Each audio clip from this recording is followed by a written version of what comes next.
राधा कृष्ण का मिलन तो बस एक बहाना था, दुनिया को प्यार का सही मतलब जो समझाना था। राधा के सच्चे प्रेम का यह इनाम है, कान्हा से पहले लोग लेते राधा का नाम है। प्रेम एक ऐसा अनुभव है जो मनुष्य को कभी परास्त नहीं होने देता, और घृणा एक ऐसा अनुभव है जो मनुष्य को कभी जीतने नहीं देता। इंसान का मुश्किल वक्त उसके लिए एक दर्पण की तरह होता है जो हमारी क्षमताओं का दर्शन हमें करवाता है।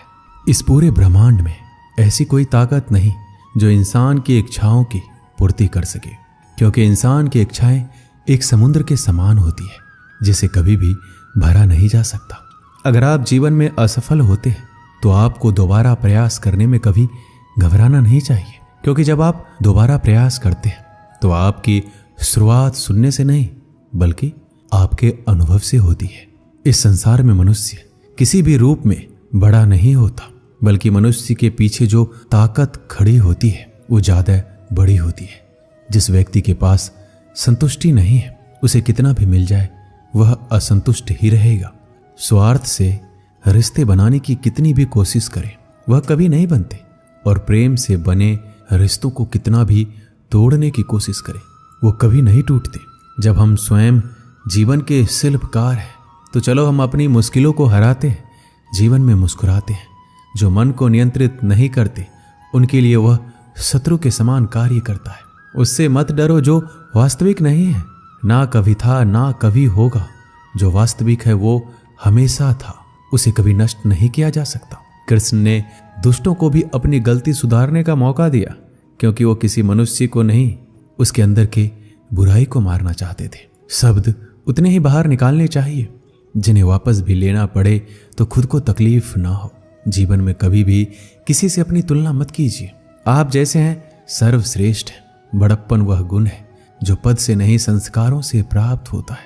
परायों को अपना बनाना उतना मुश्किल नहीं है जितना अपनों को अपना बनाए रखना होता है। हमेशा छोटी छोटी गलतियों से बचने का कोशिश किया करो, क्योंकि इंसान पहाड़ों से नहीं पत्थरों से ठोकर खाता है। रिश्तों को निभाने के लिए वक्त निकालिए, कहीं ऐसा ना हो जब आपके पास वक्त हो तो रिश्ता ही ना बचे। वक्त और अपेक्षा बदलते ही सबके असली चेहरे सामने आ जाते हैं, या फिर हम में कुछ कमी आ जाती है, या वो अभिनय अच्छा करने लगते हैं। जहां एक निराश मनुष्य किसी भी कार्य में उसका दुष्परिणाम खोज लेता है, वहीं जिज्ञासु और आशावादी मनुष्य हर मुश्किल कार्य में भी एक अवसर खोज लेता है। किसान की भी क्या मजबूरी है, यहाँ उसकी छत टपकती है फिर भी बरसात की दुआ भगवान से करता है। अध्यापक और जीवन में बस इतना ही अंतर है। अध्यापक उपदेश सिखाकर परीक्षा लेता है और जीवन परीक्षा लेकर उपदेश सिखाती है। घमंड में डूबे मनुष्य को ना तो स्वयं की चूक दिखाई देती है, ना ही दूसरों की कोई बात अच्छी लगती है। हमारे जीवन की सबसे बड़ा सौभाग्य आपको पता है क्या है? कि जब हम रूठ जाएं तो हमें मनाने वाला भी कोई होना चाहिए। पीड़ा जब होती है जब स्वयं को चोट लगती है, वरना दूसरों के तो सिर्फ रक्त ही नजर आते हैं, उनकी पीड़ा नहीं। संसार को समझने से पहले स्वयं को कठोर कर लो, नहीं तो ये संसार कुचल के रख देगा आपकी हिम्मत को। सुगंध से हमारे कपड़ों का महकना कोई बड़ी बात नहीं है। आनंद तो तब आएगा जब आपके आचरण से सुगंध आए। कथन तो मैं भी साधारण ही करता हूं, बस समझने वाले इसे असाधारण बना देते हैं। सूरज कितना भी तेज हो, क्या महासागर को सुखा सकता है? उसी तरह आशा का सागर एक असफलता से खाली नहीं हो सकता। किसी पर भी पक्का विश्वास नहीं करना चाहिए, क्योंकि नमक और शक्कर का रंग हमेशा एक जैसा ही होता है। इस दुनिया में अक्सर लोग किसी को याद करके भूल जाते, लेकिन उसका हिसाब लगाना कभी नहीं भूलते। किसी ने भगवान से पूछा कि तुम्हारे सबसे करीब कौन है? पता है भगवान ने क्या कहा? वो मनुष्य जिसके पास बदला लेने की शक्ति हो और फिर भी उसने किसी को माफ कर दिया। इस दुनिया में मैंने अपने काम से काम रखने वाले लोगों को भी देखा है। मैंने लोगों को बदलते नहीं बेनकाब होते भी देखा है। मुझे इस आकाश में ऊंचा उड़ना सीखना है, चाहे कितनी बार जमीन पर गिरना पड़े। अगर मेरे सपनों को पूरा करना है तो चाहे स्वयं से क्यों न लड़ना पड़े। दुनिया का सबसे कड़वा सच पता क्या है? खुशियां लाते लाते माँ बाप के चेहरे पे झुर्रियां उभर आती है। ना जाने भगवान मेरी ये कैसी परीक्षा लेता है। कठिनाइयां भी सख्त है और मुझे कभी असफल भी नहीं होने देता। हमारी जिंदगी का सबसे बड़ा इस्तेमाल इसे ऐसे किसी कार्य में लगाने में है जो इस जीवन के बाद भी दूसरों के लिए काम आता रहे। इस संसार में सभी लोगों का मृत्यु अटल है, पर वास्तव में सभी लोग अपना जीवन जीते ही नहीं।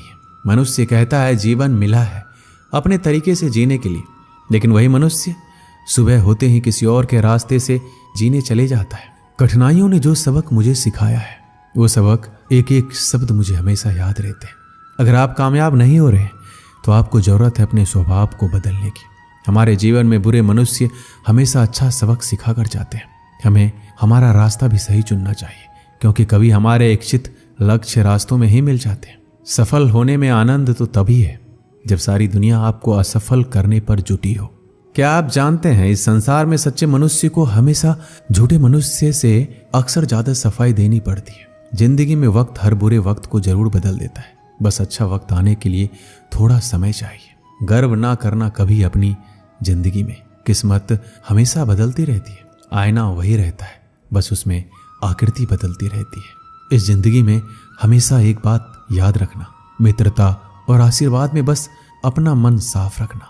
मुझे मित्रता करनी है इस समय के साथ, मैंने देखा है ये अच्छे अच्छों को पूरा बदल देती है। हर कोई चिंतित है मेरे ज्यादा बोलने से, और मैं चिंतित हूं अपने अंदर के निशब्दता से।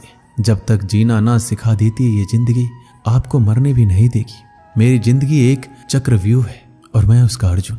मेरा पूरा जीवन एक बड़ी कहानी है और उसमें ऐसे हजारों पन्ने हैं जो मैंने अभी तक नहीं पढ़े हैं। कुछ करने की शुरुआत जीवन में ख्वाब देखने से ही शुरू होती है और वो ख्वाब पूरा करने पर खत्म। हमारे जीवन में खुद को पराजित करना किसी और को पराजित करने से ज्यादा अच्छा है। मेरे जीवन को सुलझाते सुलझाते मैं खुद ही उसमें उलझ गया। अपनी मुसीबतों का कारण किसी दूसरों को मानने से आपकी मुसीबतें कभी कम नहीं हो सकती। अगर आप खुद को जिंदा मनुष्य समझते हो तो हमेशा गलत का प्रतिकार करना सीखो, क्योंकि सागर के लहरों के साथ लाशें बहा करती है, कुशल तैराक नहीं।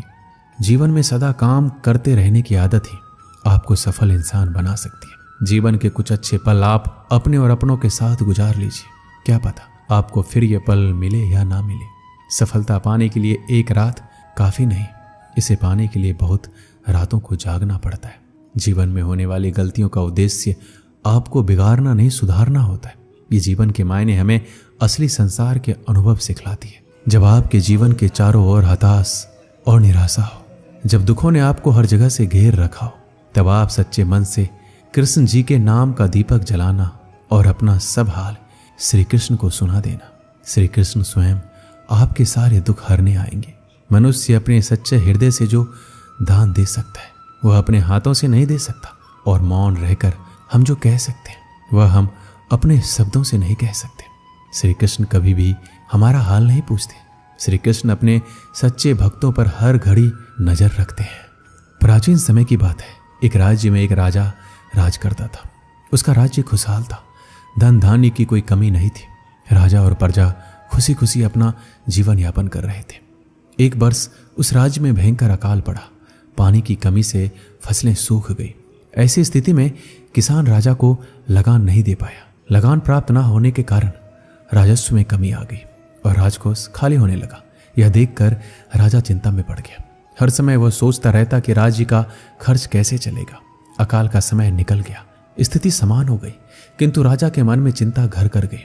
हर समय उसके दिमाग में यही रहता कि राज्य में पुनः अकाल पड़ गया तो क्या होगा। इसके अतिरिक्त भी अन्य चिंताएं उसे घेरने लगी। पर उसी राज्य का भय, मंत्रियों का षड्यंत्र जैसी कई चिंताओं ने उसकी भूख प्यास और रातों की नींद छीन ली थी। वह अपने इस हालत से परेशान था, किंतु जब भी वह राजमहल के मालिक को देखता तो आश्चर्य में पड़ जाता। दिन भर मेहनत करने के बाद वह रूखी सूखी रोटी ही खाता और पेड़ के नीचे मजे से सोता। कई बार राजा को उससे जलन होने लगती। एक दिन उसके दरबार में एक सिद्ध साधु पधारे। राजा ने अपनी समस्या साधु को बताई और उसे दूर करने का सुझाव मांगा।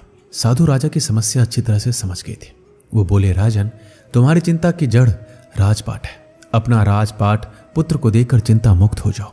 इस पर राजा बोला, गुरुवर, मेरा पुत्र मात्र 5 वर्ष का है, वह अबोध बालक राजपाट कैसे संभालेगा। साधु बोले, तो फिर ऐसा करो, अपनी चिंता का भार तुम मुझे सौंप दो। राजा तैयार हो गया और अपनी राजपाट साधु को सौंप दिया। इसके बाद साधु ने पूछा, अब तुम क्या करोगे।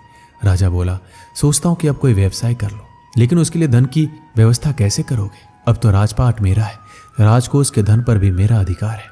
राजा ने उत्तर दिया, तो मैं कोई नौकरी कर लूंगा। तब साधु ने कहा, यह ठीक है, लेकिन यदि तुम्हें नौकरी ही करनी है तो कहीं और जाने की आवश्यकता नहीं है, यही नौकरी कर लो। मैं तो साधु हूं, मैं अपनी कुटिया में रहूंगा, राजमहल में ही रहकर मेरी ओर से तुम ये राजपाट संभालना। राजा ने साधु की बात मान ली और साधु की नौकरी करते हुए राजपाट संभालने लगा। साधु अपनी कुटिया में चले गए। कुछ दिन बाद साधु पुनः राजमहल आए और राजा से पूछा, कहो राजन, अब तुम्हें भूख लगती है या नहीं? तुम्हारी नींद का क्या हाल है? राजा ने कहा, गुरुवर, अब तो मैं खूब खाता हूं और गहरी नींद सोता हूं। पहले भी मैं राजपाट का कार्य करता था, अब भी करता हूं। राजा ने अपनी स्थिति बताते हुए प्रश्न भी पूछ लिया, फिर ये परिवर्तन कैसे? ये मेरी समझ के बाहर है। साधु मुस्कुराते हुए बोले, राजन, पहले तुमने काम को बोझ बना लिया था और उस बोझ को हर समय अपने मानस पटल पर ढोया करते थे, किंतु राजपाट मुझे सौंपने के उपरांत तुम समस्त कार्य अपना कर्तव्य समझकर करते हो, इसलिए चिंता मुक्त हो। इस कहानी से हमें क्या सीख मिलती है? जीवन में जो भी कार्य कीजिए अपना कर्तव्य समझकर कीजिए, ना कि बोझ समझकर। यही चिंता से दूर रहने का मात्र एक तरीका है। दोस्तों, इस वीडियो में बस इतना ही। मिलते हैं अगले वीडियो में। अपना ख्याल रखिएगा। जय श्री कृष्ण।